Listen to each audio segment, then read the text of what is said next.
To bleed and die, to bear the cross and shame. Hi, my name is Mike Satterfield, and I am the lead pastor at Emmaus Road Church in Stanwood, Washington.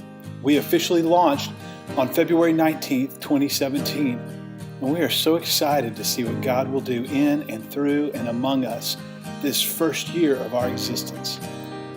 Now, if you're already a supporter or a donor, I want to express how grateful our entire team is to you for your generosity as you give to God's kingdom through Emmaus Road Church.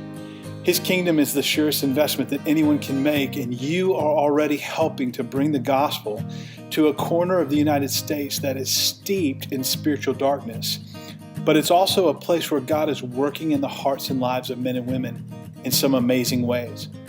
Now, if you're new to ER, this video and the others that follow are meant to give you a brief introduction and understanding of who we are as a people. It's kind of our spiritual DNA, if you will. The focus of this video is our 5 core values that drive everything we do as a church. So let's jump right into those. You see, we take our name, Emmaus Road, and our core values from the passage in Luke chapter 24. Now, in the text, it's the day of the resurrection, and 2 disciples are walking from Jerusalem along the 7-mile road to a village called Emmaus. The first value that we draw from this passage is the centrality of the gospel. The relationship that these 2 disciples shared was founded on and built around the gospel. It was the centerpiece of their lives, and in the church today, this is something that we simply take for granted. Subtly, we actually replace the gospel as the centerpiece with other things. We build relationships around our favorite sports teams or other affinities, and there's nothing inherently sinful about those things, but at Emmaus Road, we really want Jesus, His life, His finished work to be the hub of our community. Our second core value is unashamed evangelism. And the next thing we find in the text of Luke 24 is that Jesus himself appears to these 2 men in disguise. Jesus is incognito, and he begins to ask them about their conversation. And I love that they are not embarrassed in any way to openly talk to a complete stranger about the gospel. Now, they're actually talking to Jesus about Jesus, and you kind of wonder how that debrief went later. But for us as a small and growing church, we talk a lot about 1 Peter 3:15 and the call to give an answer for the hope that is within us, but to do it with gentleness and respect. And so I'm always saying that we have to be winsome in order to win some. And a culture that has Christianity on its heels when it comes to speaking about our faith, this is a really crucial value for us. Our third value is the teaching of the word.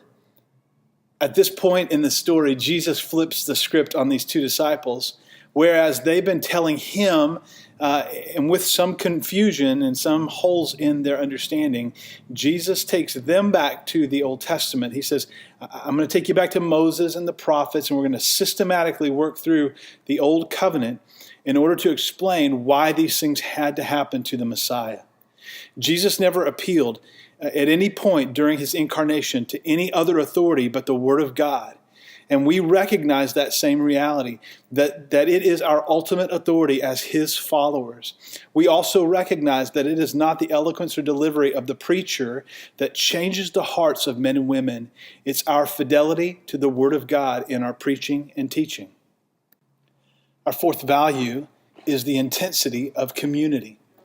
These 2 disciples were on a journey together. They're splitting the hotel room later. They're sharing meals together. And when you go back to the Gospels, it really makes perfect sense. Relationship is the backdrop for everything that happens in the ministry of Jesus. As a small church, right now, community is easy for us. We can schedule potluck meals together and enjoy time as a community. But as we grow, we know that we're going to have to fight for that sense of relationship and the intimacy of close relationships with one another. So we've decided that it's worth fighting for, and so it becomes one of our core values. The last of our 5 core values, and my personal favorite, is the inconvenience of ministry. These 2 disciples have compelled Jesus to stay with them and to share a meal. And he blesses the meal, and he breaks the bread, and then the text says that their eyes were open as to who he really was, and he disappeared from their sight. They didn't phone it in. They couldn't. They didn't opt to spend the night and then journey back in the morning at their leisure. The revelation of Jesus in that moment was so compelling that they rose up and they ran 7 miles back to Jerusalem in the dark. Now, I think that most American Christians today are really comfortable with the idea of ministry, as long as ministry is comfortable. But that's not the reality of ministry most of the time. No one right now on our lead team has the spiritual gift of wiping baby bottoms. But, the reality is people are stepping up to keep nursery anyway because it needs doing. And that's the reality of ministry in the church today. What needs to be done?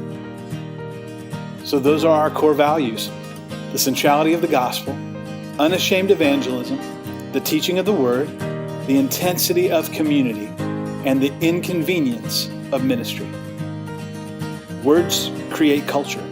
So we talk about these values a lot as a church. And that's the thing I think that I love most about planting a new church, is creating culture, creating expectation from the ground up.